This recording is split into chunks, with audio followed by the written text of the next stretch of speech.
وطن سے محبت ایک فطری جذبہ ہے جو ہر انسان کے دل میں بستا ہے. جیسا کہ شاعر نے کہا ہے، خاکی ہوں مگر خاک سے رکھتا ہوں محبت، خاکی ہوں مگر خاک سے رکھتا ہوں محبت، یہ وہ عشق ہے جو دل سے مٹایا نہ گیا. محترم سامعین، وطن سے محبت کا مفہوم صرف جذباتی وابستگی تک محدود نہیں ہے، بلکہ ہم سے کئی فرائض اور ذمہ داریوں کا تقاضا بھی کرتا ہے. یہ محبت ہم سے عملی طور پر مطالبہ کرتی ہے کہ ہم اپنے وطن کے ترقی، خوشحالی اور سلامتی کے لیے اپنا کردار ادا کریں. وطن کی ترقی کے لیے سب سے اہم بات یہ ہے کہ ہم اپنے اندر اتحاد پیدا کریں. قومی اسی وقت ترقی کرتی ہے جب ان کے لوگ ایک دوسرے کے ساتھ مل جل کر رہے، مشترکہ مقاصد کے لیے کام کرے.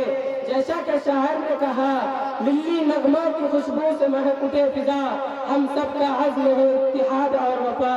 تعلیم کسی بھی ملک کی ترقی کی بنیاد ہے.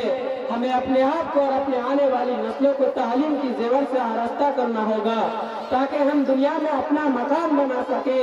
جیسا کہ شاعر نے کہا ہے، تعلیم و تربیت سے جنہیں واسطہ نہیں، منزل ہے ان کے آگے مگر راستہ نہیں.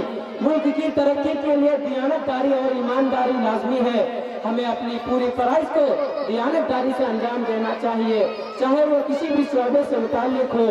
ایک ذمہ دار شہری ہونے کے ناطے ہمیں اپنے وطن کے قوانین کا احترام کرنا چاہیے. اگر ہم قانون کی پاسداری کریں گے تو معاشرے میں امن و امان قائم ہوگا، ملک ترقی کرے گا. ہمیں اپنے سرزمین کی حفاظت کے لیے ہر وقت تیار رہنا چاہیے. ہمارے سپاہیوں کی قربانیوں کو یاد رکھنا اور ان کی خدمات کو سراہنا بھی ہماری ذمہ داری ہے. جیسا کہ شاعر نے کہا ہے، وطن کی مٹی گواہ رہنا، ہمیشہ نبھائیں گے وعدہ اپنا. وطن سے محبت کا تقاضا ہے کہ ہم زندگی کے ہر پہلو میں محنت اور قربانی کو اپنائیں. یہی وہ جذبہ ہے جو قوموں کو عروج کی طرف لے جاتا ہے. جیسا کہ شاعر نے کہا ہے، وطن کے جانثار ہے وطن کے کام آئیں گے، ہم اس زمین کو ایک روز آسماں بنائیں گے. محترم سامعین، ہمارا وطن ہمارے لیے وہ سائبان ہے جس کے نیچے ہم سکون کی زندگی گزارتے ہیں. تاریخ گواہ ہے کہ جن قوموں نے وطن سے محبت کی اور اس کے لیے قربانیاں دی وہ ہمیشہ سرخرو ہوئے. ہمیں یاد رکھنا چاہیے کہ ہمارا وطن ایک عظیم نعمت ہے اور اس کی حفاظت اور ترقی ہماری اولین ذمہ داری ہے. جیسا کہ شاعر نے کہا، وطن کی ریت ذرا ایریاں رگڑنے دے، مجھے یقین ہے پانی یہیں سے نکلے گا. آخر میں آپ سب سے اپیل کرتا ہوں کہ اپنے وطن کی تعمیر و ترقی میں اپنے کردار ادا کرے.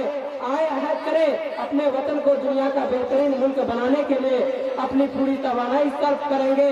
جیسا کہ شاعر نے کہا، دل سے نکلے گی نہ مر کر بھی وطن کی الفت، میری مٹی سے بھی خوشبو وفا آئے گی.